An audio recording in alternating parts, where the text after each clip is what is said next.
السلام علیکم ورحمۃ اللہ وبرکاتہ۔ دوستو، میں ہوں فیض ملک اور آپ دیکھ رہے ہیں ہمارا یوٹیوب چینل اسلامی اخلاق۔ تو ویڈیو کو شروع کرنے سے پہلے میں آپ سے یہ گزارش کرتا ہوں کہ اگر آپ ہمارے چینل پر پہلی بار آئے ہیں تو ہمارے چینل کو آپ سبسکرائب کر لیں اور ساتھ میں بیل کے آئیکن پر بھی کلک کر دیں تاکہ ہماری ہر نئی آنے والی ویڈیو سب سے پہلے آپ کو ملتی رہے۔ چلیے اب ویڈیو شروع کرتے ہیں۔ دوستو، آخر کوئی تو ذات ایسی ہے جو اس کائنات کو چلا رہی ہے۔ یہ دن رات کا آنا جانا، یہ موسموں کا بدلنا، یہ آسمان اور زمین کی فرصتیں، یہ چاند، سورج اور ستاروں کا نظام، آخر کون ہے جو اس کائنات کو چلا رہا ہے؟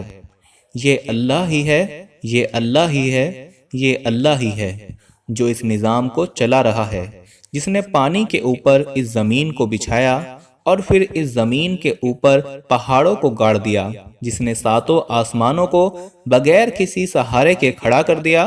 یہ اللہ ہی ہے جو اس نظام ہستی کو چلا رہا ہے، جس میں ایک ایک کہکشاں اس دنیا سے ہزاروں لاکھوں گنا بڑی ہے۔ یہ اللہ کی قدرت کے معجزات ہیں۔ آج کی اس ویڈیو میں ہم آپ کو نہ صرف اللہ کی قدرت اور اس کی شان کے بارے میں بتائیں گے، بلکہ ہم اللہ کی قدرت کے، اللہ کی شان کے ایسے کرشمات بھی دکھائیں گے جن کو دیکھ کر زبان سے بے اختیار سبحان اللہ نکلے گا اور اللہ اکبر کی صدائیں بلند ہوتی رہیں گی۔ تو پیارے دوستو، یہ ویڈیو بہت ہی دلچسپ ہونے والی ہے، اس لیے آج کی اس ویڈیو کو اسکپ مت کیجیے گا اور ویڈیو کو آخر تک ضرور دیکھیے گا۔ اور ویڈیو میں آگے بڑھنے سے پہلے ہم آپ کو یہ بھی بتانا چاہتے ہیں کہ ہمارے پاس بہت سارے ای میلز اور میسج آ رہے تھے کہ ہمیں شوگر کی دوائی بتائیے۔ تو اگر آپ کو شوگر کی بیماری ہے یا دھات کی بیماری ہے یا مردانہ طاقت سے ریلیٹڈ کوئی بھی بیماری ہے تو ہمارے پاس ان سب بیماریوں کی دوائی موجود ہے، جس سے آپ کی بیماری گارنٹی سے جڑ سے ختم ہو جائے گی۔ آپ کو صرف یہ دوائی ایک بار ہی منگانی ہوگی، ایک بار سے ہی آپ کی دوائی سے آپ کی جو بیماری ہے وہ جڑ سے ختم ہو جائے گی انشاءاللہ۔ ہمارے جو عالم ہیں انہوں نے اس دوائی پر پڑھائی کی ہے، وظائف کی ہیں۔ تو اگر آپ دوائی منگوانا چاہتے ہیں تو ہم کوریئر سے آپ کے پاس دوائی بھیج دیں گے۔ دوائی کے پرائس بھی زیادہ ہائی نہیں ہیں۔ دوائی منگوانے کے لیے آپ اسکرین پر دیے گئے نمبر پر واٹس ایپ کر کے دوائی آرڈر کر سکتے ہیں، اور زیادہ جانکاری کے لیے آپ واٹس ایپ پر میسج کریں۔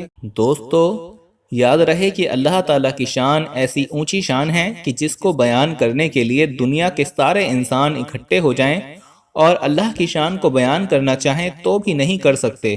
اللہ تعالیٰ بار بار اپنے بندوں کو قرآن پاک میں ان نشانیوں کو ہونے کی تاکید فرماتا ہے جو اللہ تعالیٰ نے اس کائنات میں پھیلا رکھی ہے، تاکہ انسان اللہ تعالیٰ کی شان کا اعتراف کریں کہ آخر کوئی تو ہے جو اس نظام ہستی کو چلا رہا ہے۔ ان نشانیوں کا ذکر اللہ پاک سورہ بقرہ میں یوں ارشاد فرماتا ہے: بے شک آسمان اور زمین کی تخلیق میں اور رات دن کی گردش میں اور ان جہازوں اور کشتیوں میں، سمندر میں لوگوں کو نفع پہنچانے والی چیزیں اٹھا کر چلتی ہیں، اور ان بارش کے پانی میں جسے اللہ تعالیٰ آسمان کی طرف سے اتارتا ہے، پھر اس کے ذریعے زمین کے مردہ ہو جانے کے بعد زندہ کرتا ہے، وہ زمین جس میں اس نے ہر قسم کے جانور پھیلا دیے، اور ہواؤں کے رخ بدلنے میں، اور اس بادل میں جو آسمان اور زمین کے درمیان حکم الہی کا پابند ہو کر چلتا ہے۔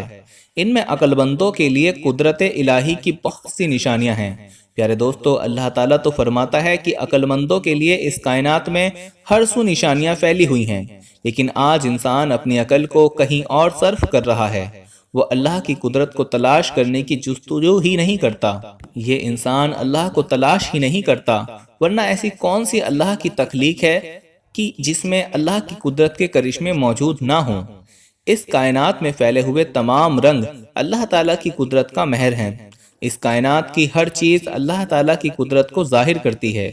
دوستو، یاد رہے کہ زمین کی پشت اور پھیلاؤ اور اس طرح آسمان کی رفت اور بلندی قدرت کا کرشمہ ہے۔ اللہ تعالیٰ نے خاصیت کے ساتھ آسمان کی بے انتہا بلندی کا ذکر کر کے اس میں غور و فکر کی بار بار دعوت دی ہے۔ قرآن پاک میں ایک جگہ اللہ کا ارشاد ہے کہ کیا اونٹوں کو نہیں دیکھتے کہ وہ کس طرح پیدا کیے گئے ہیں، اور آسمان کو کس طرح اونچا کیا گیا ہے، پہاڑوں کو کس طرح سے گاڑ دیے گئے ہیں، اور زمین کی طرف کی کس طرح بچھائی گئی ہے۔ اور سورہ رحمان میں اللہ تعالیٰ نے انسان کو عطا کی گئی اپنی رحمتوں کا بے شمار ذکر کرتے ہوئے زمین و آسمان کی تخلیق کا ذکر یوں فرماتا ہے: اور اسی نے آسمان کو بلند کیا اسی نے ترازو رکھے کہ تم تولنے میں کمی نہ کرو، اور اسی نے مخلوق کے لیے زمین بچھا دی جس میں میوے ہیں، بس والا اناج ہے، خوشبودار پھول ہیں۔ اے انسانوں اور جنوں، تم اپنے پروردگار کی کس کس نعمتوں کو جھٹلاؤ گے۔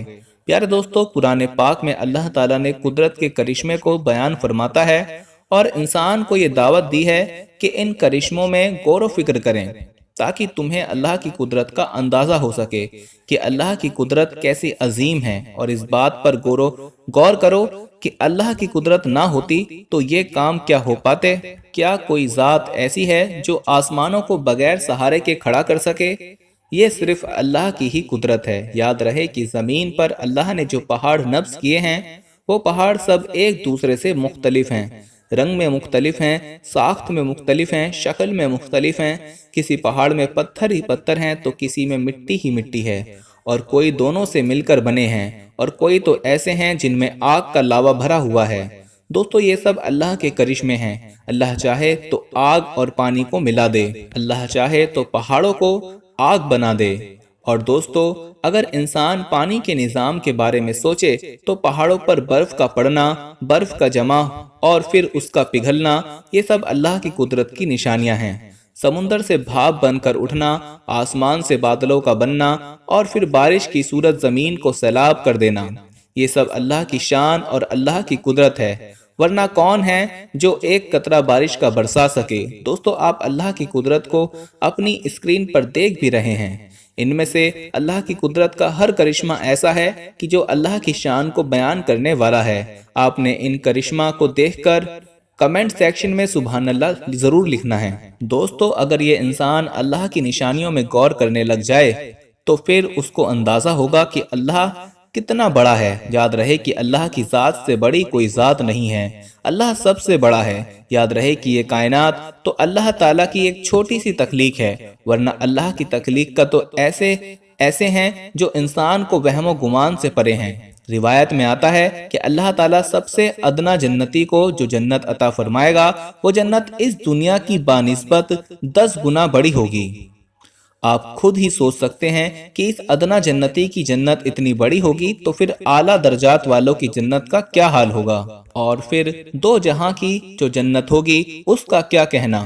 اس جنت کو بنانے والی، اس جنت کو پیدا کرنے والی ذات پھر کس قدر بڑی ہوگی اور کس قدر عظمتوں والی ہوگی۔ اللہ اکبر۔ دوستو، یاد رہے اللہ تعالیٰ کی عظمت اور اللہ تعالیٰ کی بڑائی کو اللہ تعالیٰ کی صفات میں تلاش کرنا چاہیے، اور اللہ تعالیٰ کی قدرت کے مظاہر ہمیں تلاش کرنے چاہیے، اور اللہ تعالیٰ کی ذات میں انسان کو نہ تو سوچنا چاہیے اور نہ ہی اللہ کی ذات کے بارے میں انسان کو سوالات کرنے چاہیے۔ ہاں، البتہ اللہ تعالیٰ کی وحدانیت کو توحید کا اقرار ضروری ہے کہ اس کائنات اور جہان کے تمام نظام کو چلانے والی ذات اللہ کی ہے، اور اللہ تعالیٰ تنہا ہے، اس نظام کو پیدا کرنے والا اور اس نظام کو چلانے والا ہے۔ اللہ تعالیٰ کے ارادے کا نام وجود ہے، وہ جو چاہتا ہے ہو جاتا ہے۔ اللہ تعالیٰ سے دعا ہے کہ اللہ پاک ہمیں بھی اپنے عظمت کو سمجھنے کی توفیق عطا فرمائے۔ آمین، اللہم آمین۔